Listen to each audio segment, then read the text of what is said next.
Women who gave nice guys a chance, how did it work out? Had a nice guy on Tinder who didn't make it to date for the following reason. He lived in a different city, so he insisted on an all-day date. Lives about 50 minutes away. I said I'm not comfortable subscribing to 8+ hours with someone I hadn't met yet, but he kept insisting I had to make it worth his while to come through. At this point I said I can't see it going anywhere, and it was putting me under pressure, and that made me feel a little uncomfortable, that realistically, it may not work out, so let's just leave it. So then he says he's gonna book a hotel and come through. Explained that's sweet, but it's making me uncomfortable. So he says I can have the bed and he'll be a gentleman and have the sofa. I explained that he seems to have the wrong idea. I'm not going to a hotel with him, and I feel uncomfortable. I don't want to meet. He continues to press, saying he is a nice guy. He won't make me have sex if I don't want to. I say I don't want to. I don't want to go to a hotel. I don't want to meet. It's too much pressure, and for someone I've not met, I feel uneasy. Thanks, good luck with your search. But apparently I need to give him a chance. He's willing to come all this way. I say no. He keeps finding new things to message me, uses my phone number to add my Snapchat, and says he can see what street I'm on. At this point I start feeling very uneasy. I didn't know I had location on. I block him. He messaged on something else, so I say I've got back with my ex. I see my ex a lot. We are good friends. He's happy to have a word. So he starts going on about my ex had his chance and blew it. He is a much nicer guy than my ex. He will treat me like a princess and worship me, and my ex has blown it etc etc. I tell him this is my choice. Thanks and goodbye. Please don't try to message me on anything else as it's not appropriate, and I've already blocked on 3 things. Fast forward 4 months and I move cities. I get an Instagram message. It's the nice guy saying he's seen my on Bumble in this new city, and even though we haven't matched it must not have worked out with my ex. He's using Instagram and can see I'm near the station. Is that even a thing? And we should go on that date that I owe him. Blocked again. Had a friend stay over that night. He won't make me have sex if I don't want to. So kind of him to offer to not rape you in a hotel you don't want to be at in the first place. I know, what a catch. He thought that was really nice of him too. And he couldn't work out why that made me uncomfortable, and I was outright refusing to meet. The date you owed him. What the f? I hope this has happened a while ago, and you haven't heard from him since then. Living alone as a woman can be terrifying. Holy shit. Yeah, I was taken back by that. Happened this year. Insta message was in August. An all-day date or hotel for only a 15-minute drive? Mayo. Maybe it's because I live way out in the country, but a 20 to 30 minute drive is standard to get to anywhere I want to go to. The closest mall is 45 minutes away. How did he expect a relationship to work out with you if a less than 1 hour drive warranted an overpass stay? Yikes. Yep, hilarious. When my now husband and I started dating, he lived over an hour away from me on a good day. Because he lived in a beachfront town, that could easily become 2 to 3 hours on a summer weekend. Did that stop him from driving there and back to meet me for dates? No. Because when a normal person is interested in a person, they make accommodations and perhaps even inconvenience themselves a bit to get to know that person better. I also have a guy who didn't make it to a date. We met on OKC and texted for a couple weeks. I was working a lot at the time and was trying to fit him into my schedule.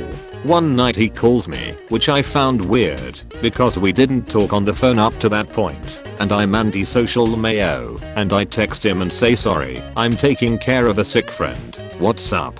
We text back and forth, and I end up saying yeah, I feel awful for getting him sick. That's why I'm hosting and taking care of him. I had had the flu the week before. He flipped TF out, called me a slut, a whore, went on for about 15-20 texts accusing me of everything under the sun and saying how could you do this when I've been nothing but nice to you?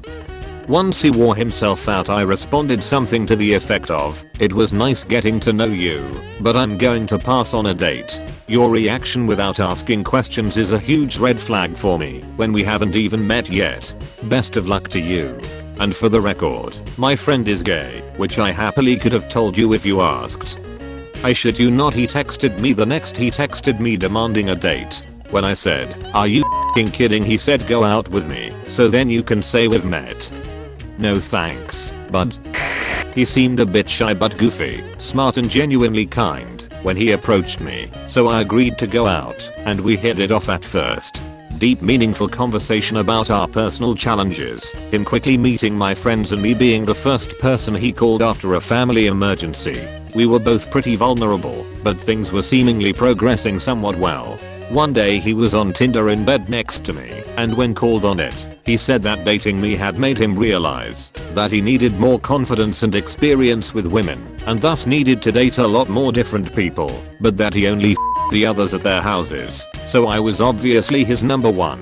I freaked, cried and broke things off. He called me the next day to casually ask me out to the new Hunger Games movie. I got an STD screening the next week. He harassed me at work for another 6 months.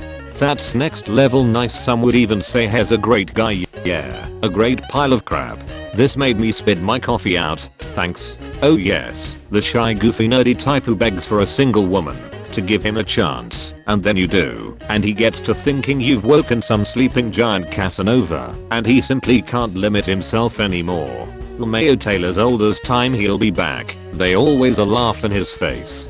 Holy shit, is this really a thing? My shy goofy nerdy type hadn't been on a date in 4 years before I fell for him. We dated for 3 years, with him occasionally bringing up the prospect of marriage and a future together. Out of the blue, seriously, no fights or anything, he dumped me one day and told me he'd never loved me and never will. Then he said he was going to some internet whore to show me our relationship was truly over. He tried 4 times and none of the girls went for it. Am I evil for laughing at that? You've just described my ex to a T, and after rubbing my face in his latest conquest, and me finally dumping him, he now keeps sending me messages, finds new ways, as I've blocked him where I can, and he keeps asking if there is any chance of reconciliation. Yeah, right buddy. Go reconcile yourself with a rusty broomstick. Went on and on about what a great compassionate guy he was. He was actually just your garden variety, abusive psycho. He once said to me, "I wish you had been abused, so you would realize how great I am." What the f***? Who says that? Hahaha, literally saying I wish your standards were lower, so I would look better to you. Lol, bro, no. All the guys I have known or dated that felt it necessary to label themselves nice guys turned out to absolutely awful humans. Either they had a bad temper, horrible morals, or just didn't want to take no for answer. One even turned out to be an emotionally abusive alcoholic. The actual nicest guys I've dated or called friends were the ones who didn't feel the need to label themselves nice guy. In fact, the best of them usually warned me and others that they were not all that nice, but always turned out to be the sweetest, most understanding, appreciative, and kind guys I've had the pleasure of knowing. The people who are worried about being not nice are usually the ones most conscious of how they're acting. That is true and a great way to look at it. I always found it kind of ironic. I'm not really all that nice. Followed by, "Are you okay? How are you feeling? Can I do anything to help?" Or, just dropping everything to come save the day for whatever minor or major tragedy had befallen me or another woman.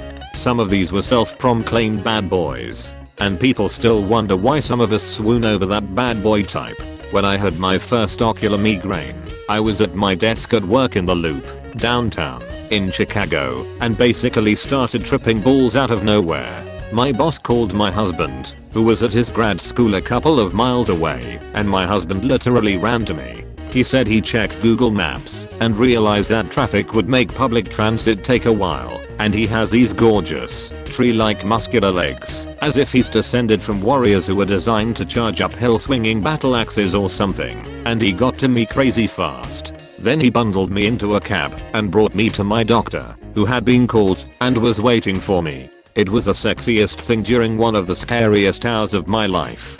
And, similarly, when I later thanked him for dropping everything to run to my rescue, he was like, "Well, yeah, of course. You're my